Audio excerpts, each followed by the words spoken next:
እኔ የአራዳ ክፍለ ከተማ የወረዳ 2 የዚህ አካባቢ ወጣት ነዋሪ ነኝ። አለሙ ቢሻው እባላለሁ። ሜዳው የሚሰጠው ፋይዳ ለወጣቱ ለአካባቢው ሰዎች በጣም የተለየና ጥቅም የሚያስገኝ ነው። ከዚህ በፊትም ሜዳው ከዚህ በፊት ተሰርቶ አሁን ላይ ደግሞ በተሻለ ከዚህ በፊት ተሰርቶ ነበር የተሻለ ሆኖ ነበር። አሁን ግን በተሻለና ለወጣቱ ጥቅም በሚሰጥ ሁኔታ ወጣቱን በጠየቀው መሰረት ወጣቱን ደግሞ የተሻለ ይደረግልን ብሎ ባለው መሰረት አሁንም የተሻለ ነገር ተሰርቶልናል ነው በሚያምርና በፈለግነው ውጤታኛው መንግስትን የጠየቅነውን ነገር ነው እያደረገልን ያለው። እዚህ ሜዳ ላይ ስንጠይቀው ማለት ሲሰራ ለአርቲፊሻል ለማድረግ ብቻ ነበር የመጣው።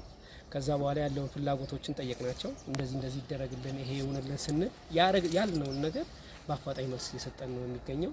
ለጥቅም ተጠቃሚነቱ ወጣቱ ያልባሌ ቦታ እንዳይሄድ የተሻለ ነገር እንዲሆን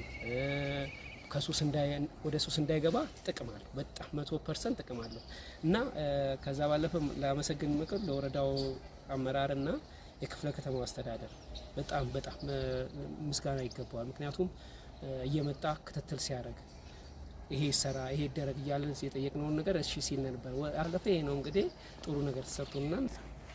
በአጠቃቀም ዙሪያ ደግሞ እኔ አሁን ለወጣቱ ልናገር የምፈልገው ነገር ወጣቱ የኔነት ስሜት ሊገባው ይገባል። ምክንያቱም ከዚህ በፊት የነበረው የተፈጥሮ ሳር ላይ ያየነው ነገር አለ። የተፈጥሮ ሳር ተደርጎ 6 ወር ባልሞላ ጊዜ ውስጥ ነው ዱቄት የሆነው። ምክንያቱም ምንድነው የወጣቱ ያጠቃቀም ሁኔታ ነው። አሁንም ይሄን አርቲፊሻልን ትልቅ ነገር ተሰርቶልን በፕሮግራምና የተባለውን ነገር እሺ እየተባልን ካልያዝ ነው አሁንም መልሶ ይበላሽብን ነው። ስለዚህ ወጣቱ መመክራችሁ ነገር የተባላችሁትን ነገር እሺ ማለት አርቲፊሻል ታኬታ መግባት የለበትም።